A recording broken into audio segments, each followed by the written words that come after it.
Alors guys, nous allons décortiquer ensemble la conférence de presse de Ruben Arubena et revenir sur certains points que j'ai oublié de mentionner dans la précédente vidéo. C'est parti.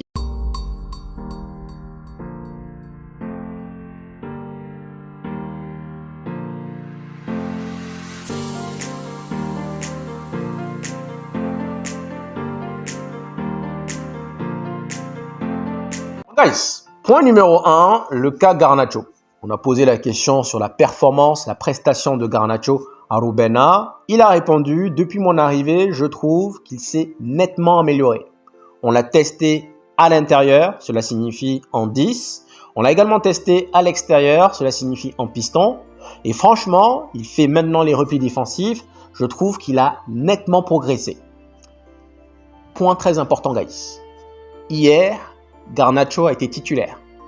Non seulement il était titulaire, mais en plus de cela, il a terminé ce match.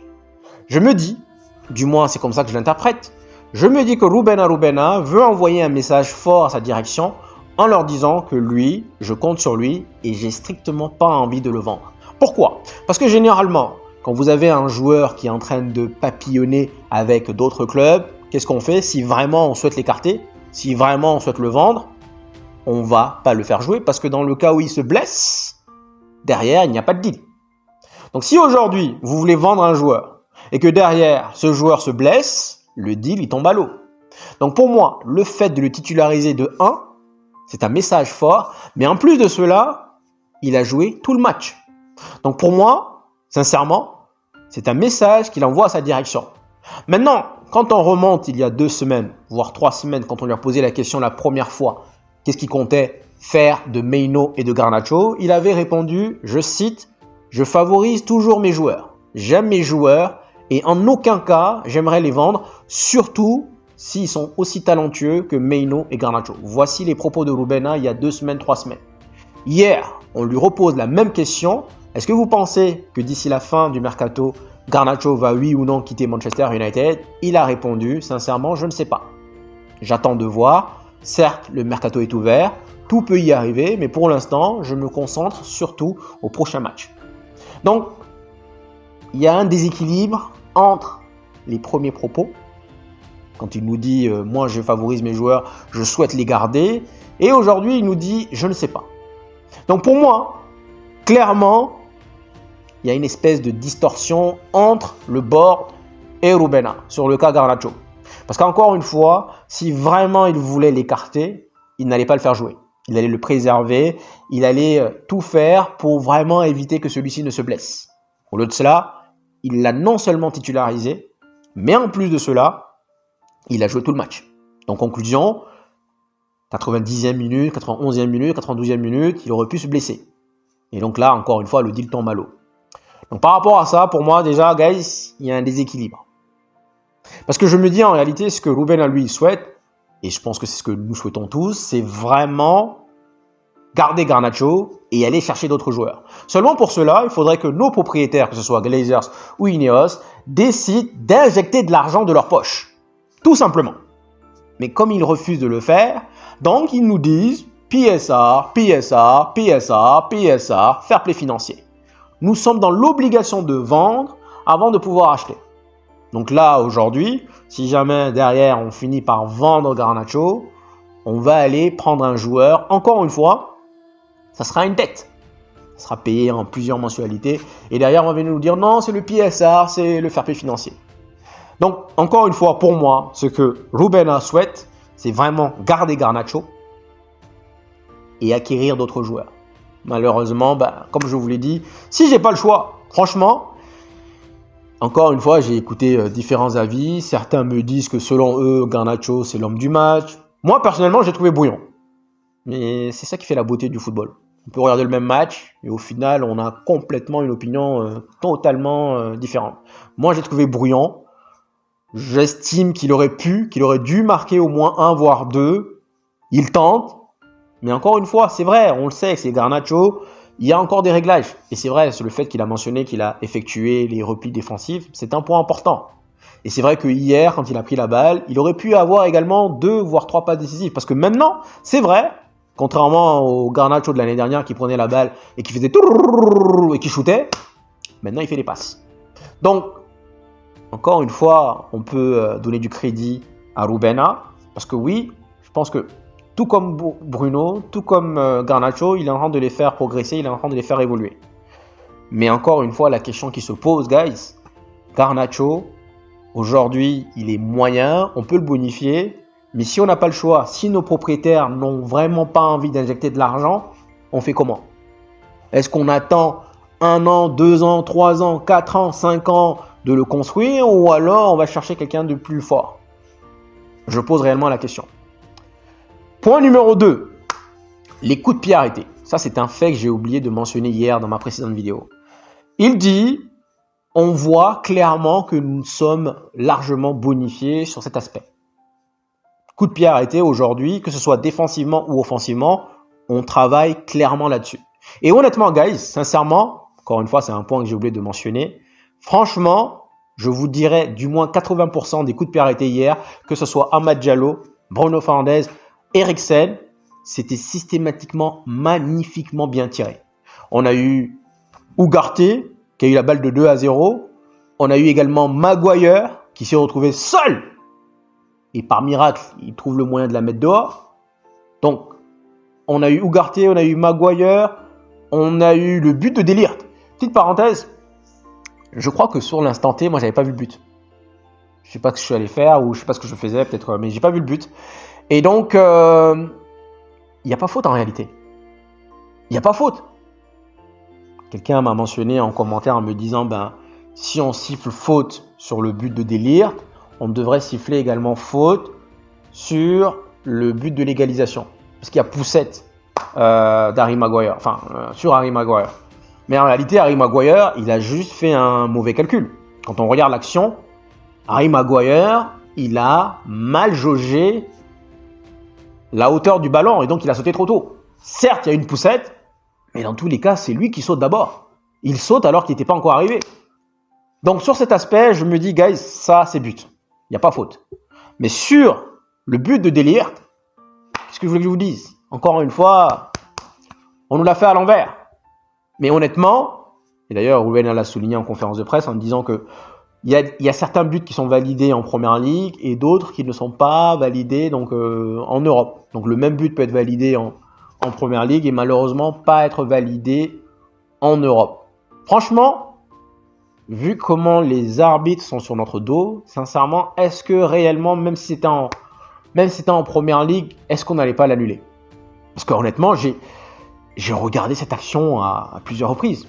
Je ne l'ai pas vu en temps réel, mais depuis hier, je l'ai regardé 5, 6, 7 fois. J'essaie de comprendre, j'essaie de voir la faute. Il n'y a pas faute en réalité. Il n'y a pas faute. Encore une fois, on la prend en c'est comme ça. Mais bon, comme je l'ai dit, guys, il faut partir du principe que dans tous les cas, on va avoir de mauvaises décisions. On va avoir des décisions contre nous, dans tous les cas. Donc je me dis par rapport à ça, quand tu vas dans cette optique, tu sais que dans tous les cas, tu vas te faire gaze.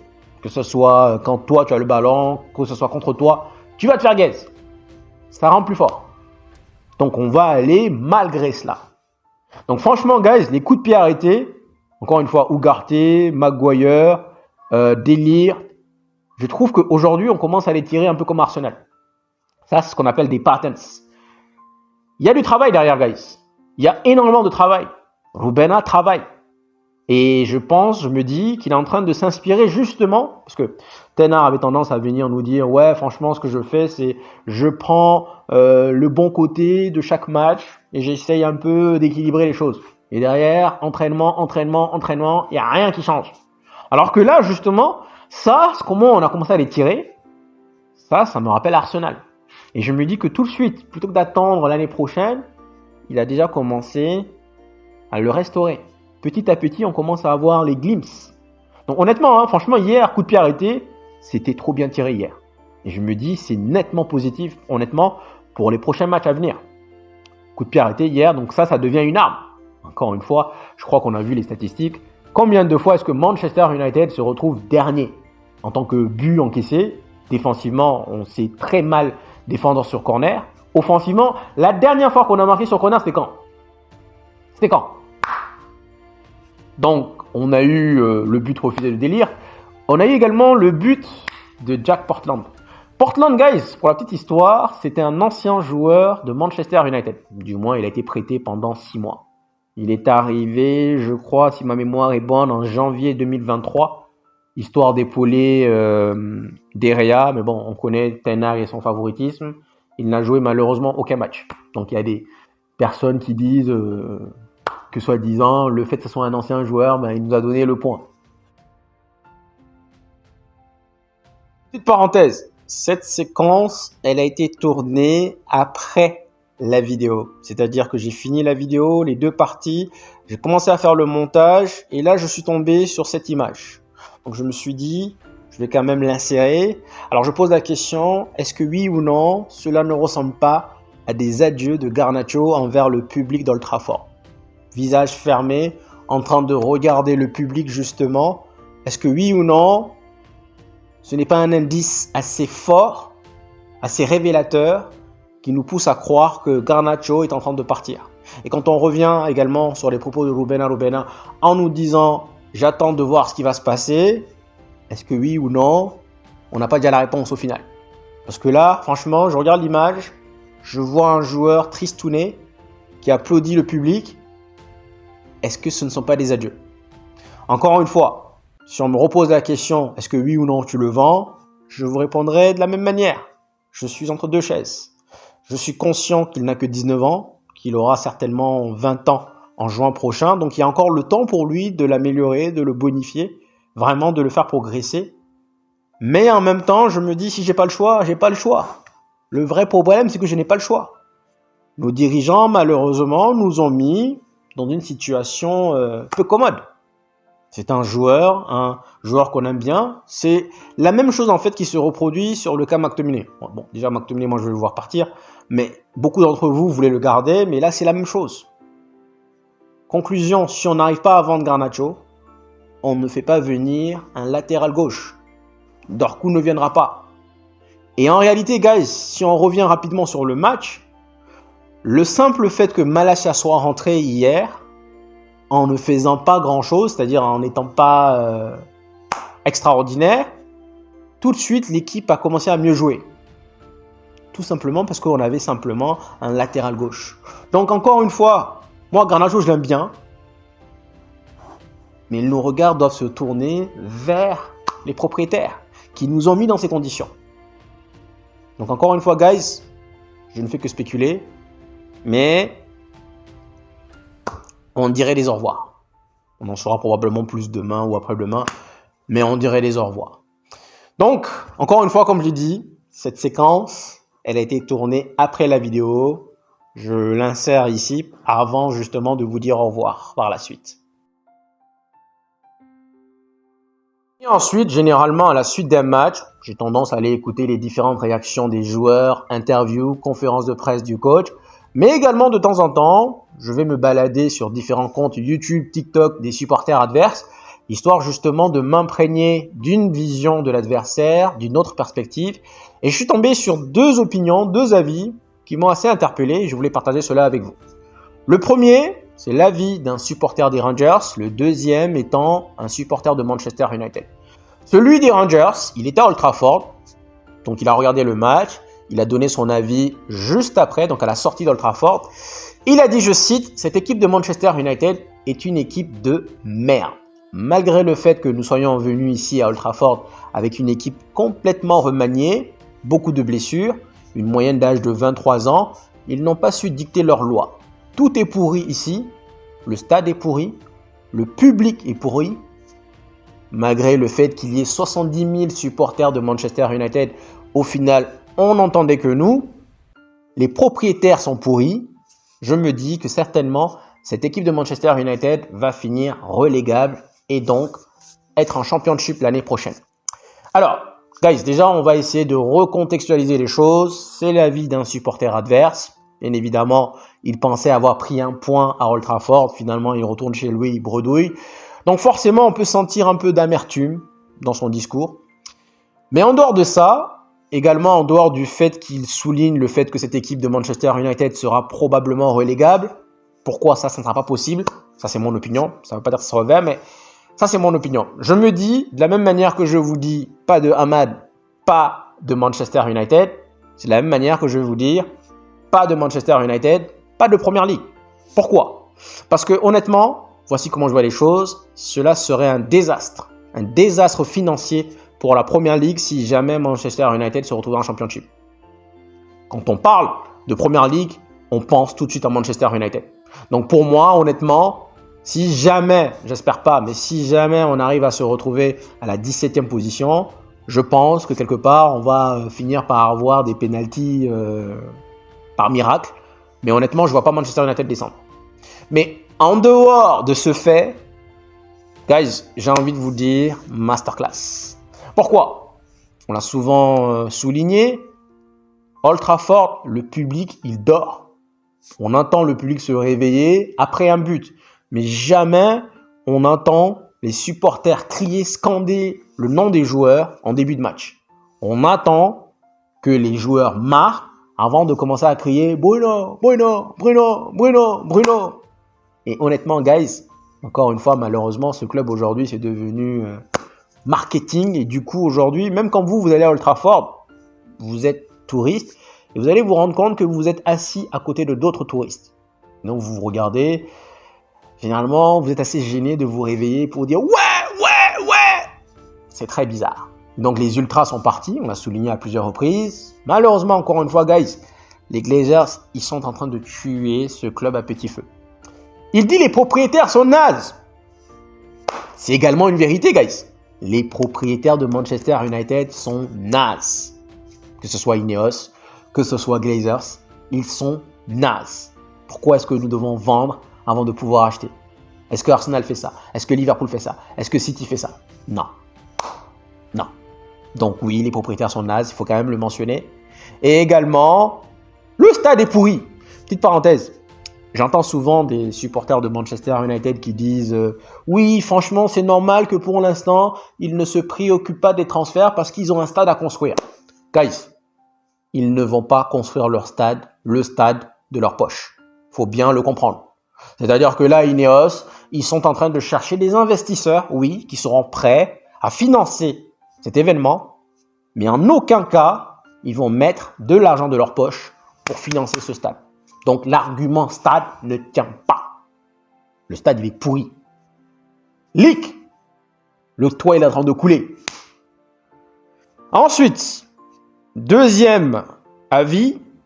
Donc, celui-ci, comme je l'ai dit, c'est un avis d'un supporter de Manchester United qui dit que franchement, cette équipe de Manchester United, elle est désastreuse. Et que Ruben Amorim est un tocard. Voici ce qu'il a dit. Et que selon lui, Ruben Amorim ne finira pas la saison. Connaissant l'historique d'Ineos, qui ont tendance justement à licencier à tout va, ils vont forcément finir par licencier Ruben Amorim si jamais il n'arrive pas à rectifier le tir, si jamais il n'arrive pas à bonifier son positionnement au classement. Déjà, guys, j'ai envie de vous poser la question. Comment est-ce que vous voyez ces deux commentaires? Honnêtement, déjà, moi, encore une fois, chacun son opinion. Chacun est libre de penser ce qu'il veut. Je me dis, faire venir un coach en lui promettant le moins Everest et derrière, il n'a rien. Honnêtement, on ne peut pas taper sur lui. Et donc, guys, je vais le dire encore une fois. J'ai déjà dit sur Facebook, mais je vais le répéter. Si jamais Ineos décide de le licencier en mars, en avril, alors qu'ils ne l'ont pas backupé, moi, je vous dirais, c'est probablement mon dernier coach. C'est-à-dire que je vais tourner la page. Honnêtement, je l'ai dit à plusieurs reprises. Je vous ai dit que oui, si Ineos venait, j'allais quitter. J'ai dit ça à plusieurs reprises, hein, mais là, je crois que là, time's up. Je commence à en avoir marre, en fait. Encore une fois, c'est pas une question de défaite. On peut se retrouver en 3e division, 4e division, 5e division, je serai là. Mais en sachant dans mon inconscient, dans mon subinconscient, que ces mêmes propriétaires-là, soi-disant, je suis fan du club, je vais ramener ce club là où il doit être, alors que derrière, tu refuses d'investir quelque chose, honnêtement, je commence à perdre patience. Donc, si jamais tu refuses de le backuper et que derrière, tu prends quand même le soin de licencier, honnêtement, franchement, je me dis que tant qu'on n'aura pas tourné la page Glazers, Ineos, mais surtout Glazers, parce que eux, ça fait 20 ans qu'ils sont là. Surtout Glazers, on va connaître les mêmes déboires. Donc franchement, si jamais ils décident de licencier, Et je me dis, comment on peut penser comme ça? Encore une fois, chacun son opinion. Mais guys, Rubena, il arrive avec une équipe de tocards. Mais on lui a posé la question justement, c'est la dernière question d'ailleurs de cette conférence de presse. On lui a dit justement le fait que vous venez d'hériter de plusieurs joueurs qui ne sont pas les vôtres, est-ce que vous n'aimeriez pas quelque part avoir un, voire même deux joueurs qui seront ciblés par vous-même? Et là, il a répondu, franchement, maintenant qu'ils sont là, maintenant que je suis là, ce sont mes joueurs. J'aime bien la réponse, dans le sens où il va venir nous dire, ouais, c'est vrai que ce sont les joueurs de Mourinho, de Olé. Non, non, ce sont mes joueurs. Donc aujourd'hui, on connaît la situation du club. Donc c'est-à-dire que, guys, on connaît la situation du club, donc ça va être très compliqué à voir. Mais cette phrase, on connaît la situation du club, pour moi, ça veut dire quelque part, si on a de la chance, on aura peut-être un joueur qui va venir. On connaît la situation du club. Mais il a souligné surtout que avant d'aller sur le marché, je veux surtout voir pour quelles raisons est-ce que nous sommes retrouvés dans ces conditions. Donc j'ai envie de voir pourquoi en réalité ces joueurs-là ne performent pas. Et donc, pour moi, quelque part, ça répond au fait que pour l'instant, j'ai hérité de ce groupe. Collier, il est à l'intérieur. Daniel Gore n'est pas à l'intérieur. J'ai hérité de ce groupe. Je vais d'abord essayer de comprendre, du moins jusqu'à la fin de la saison, pourquoi est-ce que nous sommes dans ces conditions, nous nous retrouvons dans cette position. Donc je pense que là, en réalité, il a rien de tester. Pas forcément, il a essayé de comprendre pourquoi nous en sommes là. Donc, guys, les conférences de presse, comme je vous dis, généralement, c'est toujours vraiment plein de bonnes choses. Et donc, voilà, je crois qu'on a fait le tour. Demain, on fera le preview, bien évidemment, preview contre Fulham. On va revenir sur sa conférence de presse. J'ai vu une grande ligne, je ne l'ai pas encore écouté, mais j'ai vu une grande ligne en disant que Bruno Fernandes était un joueur ô combien important. Bon, on va écouter la conférence de presse, on va en parler demain. Donc guys, merci d'être venus jusqu'ici. Donc je vous dis, prenez soin de vous et je vous dis à la prochaine. Ciao, ciao.